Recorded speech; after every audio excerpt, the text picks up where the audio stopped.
Pada video kali ini kita akan belajar cara menginput transaksi melalui jurnal umum.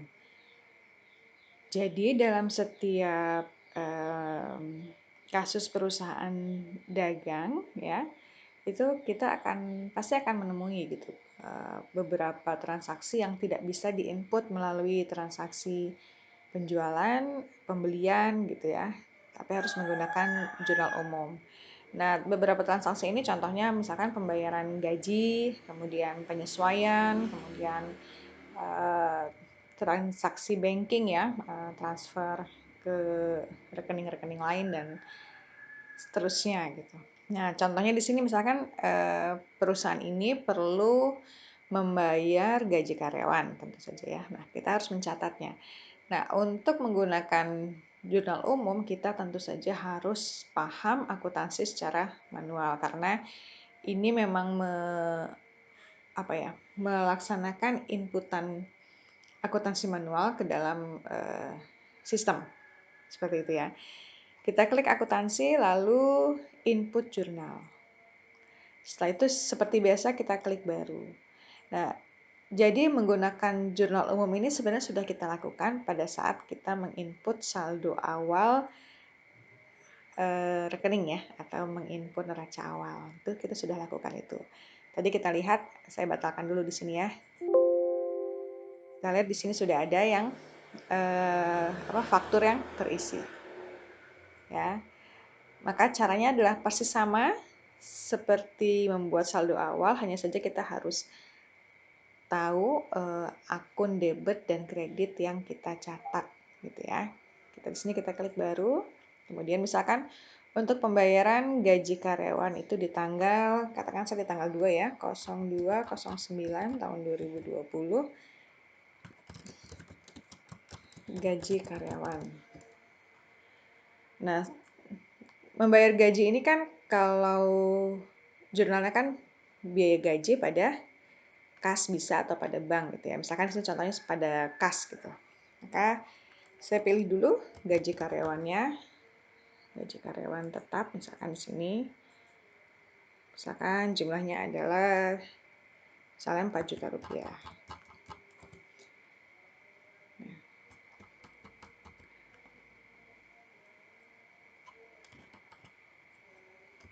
pada kas gitu ya, misalkan menggunakan kas. Seperti itu, kemudian kita simpan. Nah, berikutnya yang menggunakan menggunakan jurnal umum itu biasanya penyusutan ya atau depresiasi. Kita klik baru, kemudian di sini kita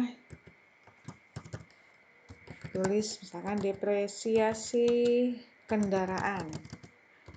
Ya, tanggalnya jangan lupa kalau depresiasi biasanya di akhir masa ya, di akhir periode 09 30/09/2020.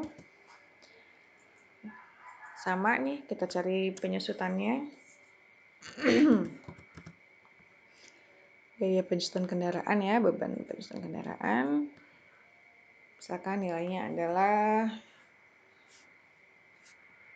700.000. Pada akumulasi penyusutan kendaraan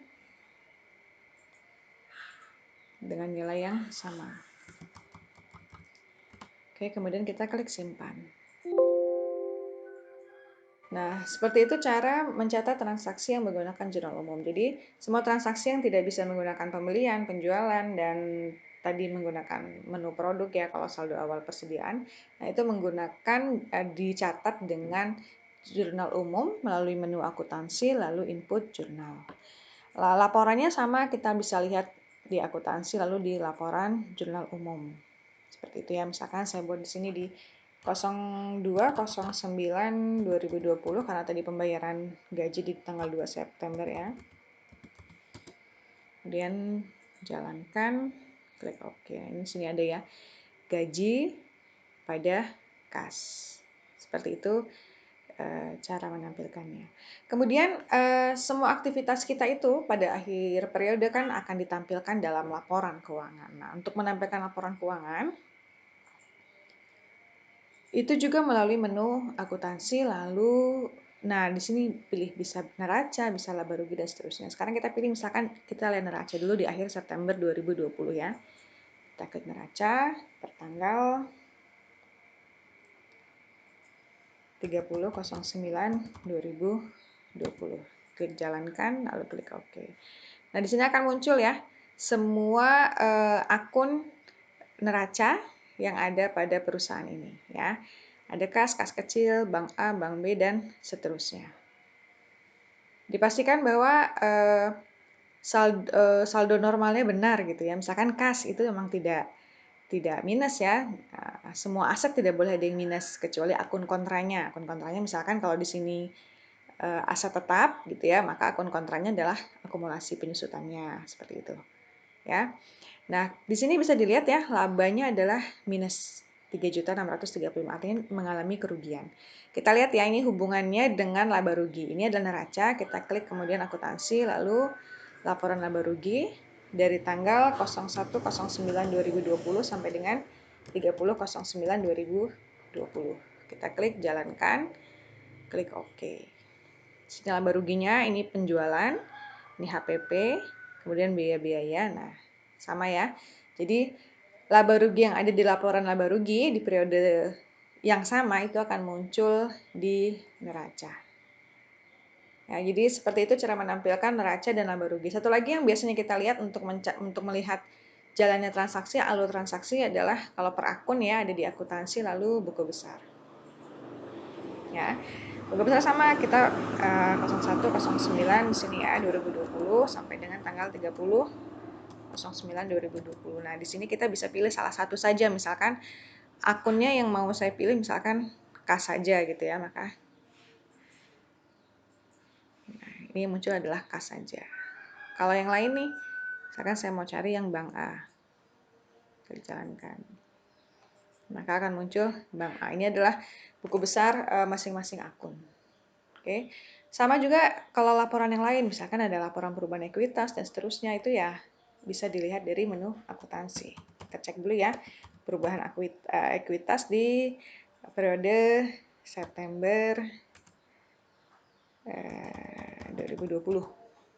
Kita akan jalankan karena tadi terjadi kerugian ya, di mana saldo awal 456 juta sekian, kemudian ada laba rugi periode berjalan sehingga di akhir masa terjadi penurunan ekuitas dari 456 menjadi 453.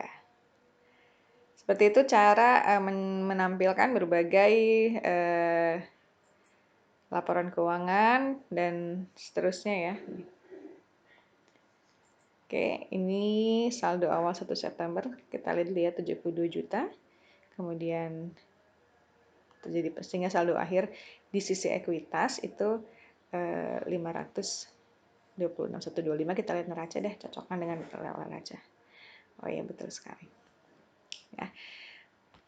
Demikian cara mencatat transaksi di jurnal umum, kemudian menampilkan berbagai laporan keuangan termasuk buku besar.